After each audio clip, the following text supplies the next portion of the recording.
Bonjour à tous, ici Rodolphe Simoneau et je vous souhaite la bienvenue dans ce module 2 sur le Jidoka et plus particulièrement dans ce cours numéro 5 dans lequel on va regarder la deuxième séquence de nos 3 séquences d'autonomation qui est donc cette deuxième séquence qui est alerter et remonter le problème. Donc plus spécifiquement, dans ce cours numéro 5, nous allons voir un petit peu qu'est-ce que l'on entend par alerter et d'autre part, nous allons voir quels sont les outils que l'on va pouvoir utiliser pour alerter sur les problèmes que l'on a identifiés lors de la première séquence de l'autonomation.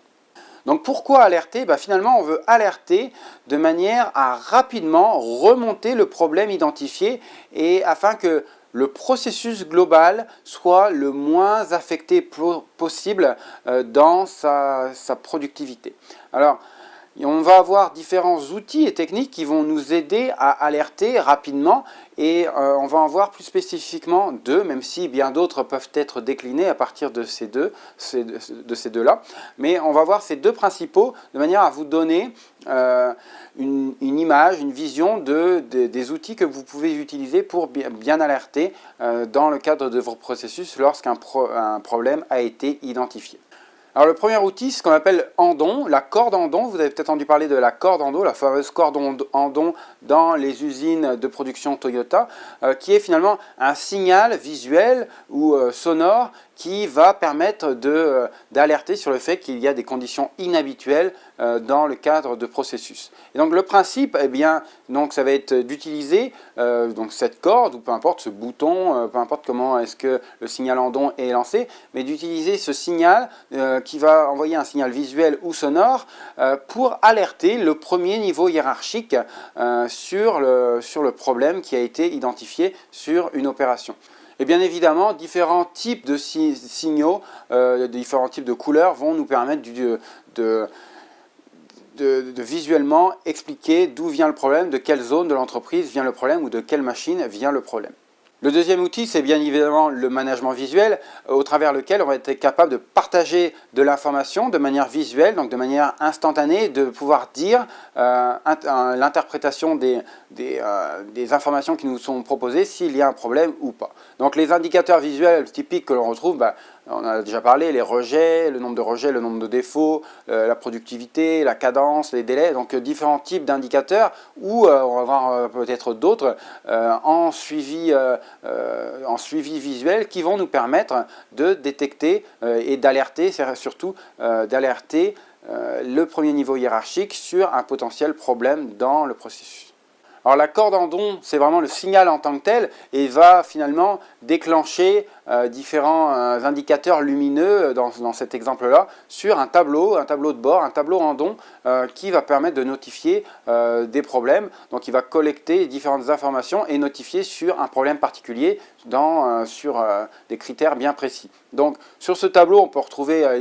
plusieurs choses, évidemment, les problèmes qualité, les problèmes techniques, le temps tact qui reste dans le cycle en cours, la production qui doit rester d'ici la fin de poste, la disponibilité de matières premières pour fabriquer. Donc il peut y avoir différentes informations sur ce tableau Andon, donc ce tableau de bord de cette cellule de production, qui visuellement vont nous permettre d'alerter le premier niveau hiérarchique lorsqu'un problème a été détecté et identifié. Alors c'est quoi l'avantage de ce genre de signaux visuels ou signaux sonores? C'est que ça va permettre de rapidement, donc en un coup d'œil, ou en tout cas de rapidement, ou en l'entendant, de rapidement signaler le problème et impliquer le premier niveau hiérarchique sur le besoin d'aide sur une opération bien spécifique. Alors bien évidemment, il faut que ça soit suivi d'un point de vue de la ligne hiérarchique comme un signal important qui doit être pris en considération et doit nécessiter l'intervention, en tout cas le Genshi Genbutsu du superviseur de la ligne concernée, et donc avoir ces règles d'escalade de problème. Donc l'opérateur a eu un problème, il n'a pas été en mesure de le résoudre à l'intérieur de son temps de cycle, et donc à la fin de son temps de cycle, il va signaler avec la corde Andon, via un signal lumineux ou un signal sonore, le problème. qui va faire intervenir très rapidement le superviseur sur le terrain pour voir le problème, qu'est-ce qu'il se passe, est-ce qu'on est capable de le résoudre, de mettre en place un palliatif, et si au bout de, donc ça c'est ce qu'on appelle les règles d'escalade des problèmes, si au bout de 5 minutes, si au bout de 10 minutes, dépendamment de 15 minutes peut-être, dépendamment de votre industrie, c'est de se dire que si le superviseur et l'opérateur n'ont pas été en mesure de mettre en place, de faire repartir la production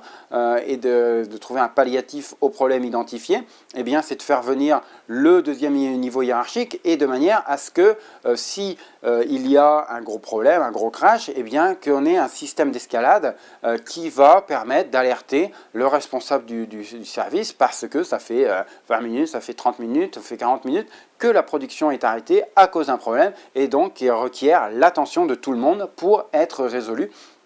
et ne pas inhiber ce problème, ne pas cacher ce problème à l'intérieur du processus et se rendre compte à la fin de la journée que l'on n'est pas